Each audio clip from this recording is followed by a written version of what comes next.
الحمد لله والصلاة والسلام على رسول الله. اما بعد.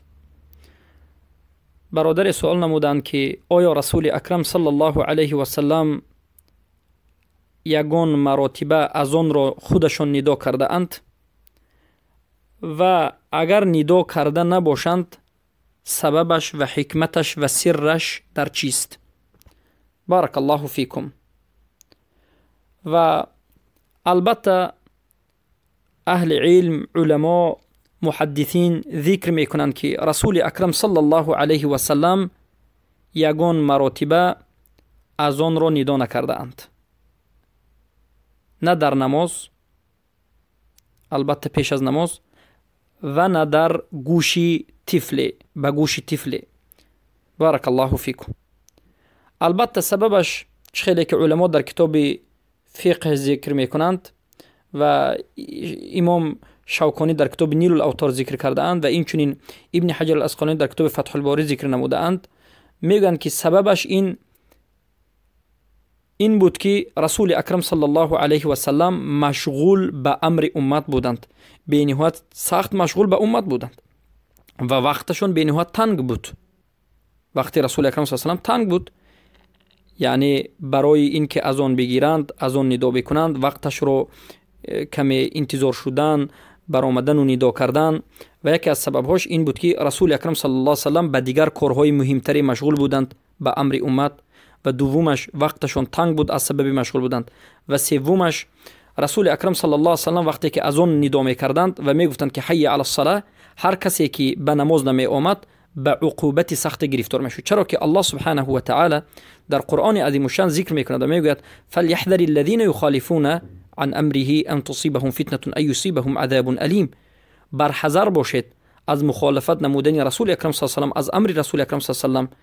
هر کسی که مخالفت میکند در حقیقت به یک فتنه بزرگ یا عذاب سخت دچار میشود. یعنی رسول الله وقتی که از آن میچغند، کسی که به نماز نمیآید به عذاب سخت گرفتار میشد، به یک فتنه سخت گرفتار میشد. برای اینکه ندای رسول الله این ندای مثل دیگر انسان ها نیست.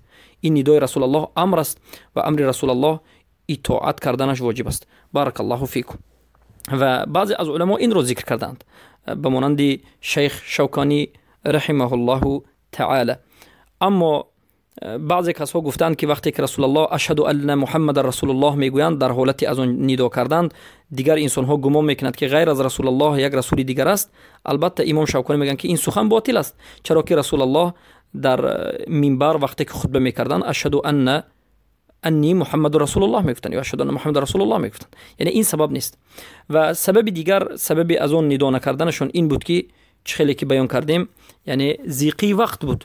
برای همین حضرت پیامبر صلی الله علیه و آله ابوبکر، عمر، عثمان، علی رضی الله عنهم اجمعین، خلفای الراشدین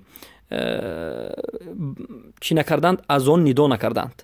خیلی که روایت صحیح آمده است که عمر بن الخطاب میگند لو ما كنت مشغولا لاذنت. اگر من مشغول نمی بودم، یعنی به امر امت، به کار امت مشغول نمی بودم، حتما از اون ندا میکردم. اما از سبب اینکه البته این روایت به روایت دیگر هم آمده است که میگند لولا الخلافه لاذنت، اگر خلافت نمی بود از اون ندا میکردم. لولا الخلافه لاذنت یعنی عمر بن الخطاب رضی الله عنه به نهایت سخت مشغول به امر خلافت بودند و همین مشغولی از ندای از اون، یعنی همچون مؤذن کار کردنشون منع میکرد. بارک الله فیکم. به همین سبب سخت مشغول بودن به امر خلافت رسول الله صلی الله علیه و سلم، ابوبکر، عمر، عثمان، علی رضی الله عنهم اجمعین از اون را ندا نکردند. و البته امام ترمذی در سننشون یک روایت رو میارند که رسول اکرم صلی الله علیه و سلم در سفر ندا کردند، از اون را ندا کردند. بارک الله فیکم. و این روایت رو البته دیگر از علما به مانند حافظ ابن حجر اسقلانی و دیگر از علما این حدیث رو در فتح الباری ضعیف میکنند. و یک حدیث دیگر رو میارند که باز امام ترمذی روایت میکنند از سهیلی، این رو هم علما ضعیف میکنند. و حدیث هایی که در مسئله از آن چغیدن رسول الله صلی الله علیه و سلم پیش از نماز آمده است، در سفر یا در غیر سفر، یا در اثبات کردن این که به گوش نبیرهشون حسن یا حسین از آن ندا کردند، سندش ضعیف است. این حدیث ها ضعیف است و این حدیث ها حجت گرفته نمی شود و این دلالت میکرد که رسول الله از اون نگفتن. اما از اون نگفتنشون سببش رو بیان کردیم که از سبب مشغولیت بود، از سبب اینکه ندای رسول الله مثل دیگر نداها نیست. بارک الله فیکم. و اما مسئله اینجاست که امامت افضل است یا که مؤذن افضل است. همه علما میگن که امامت افضل است. برای همین رسول اکرم صلی الله علیه و آله همیشه امام بودند و افضل رو اختیار کردند. بارک الله فیکم. و این بود مسئله از اون گفتن یا نگفتن رسول اکرم صلی الله علیه و سلم.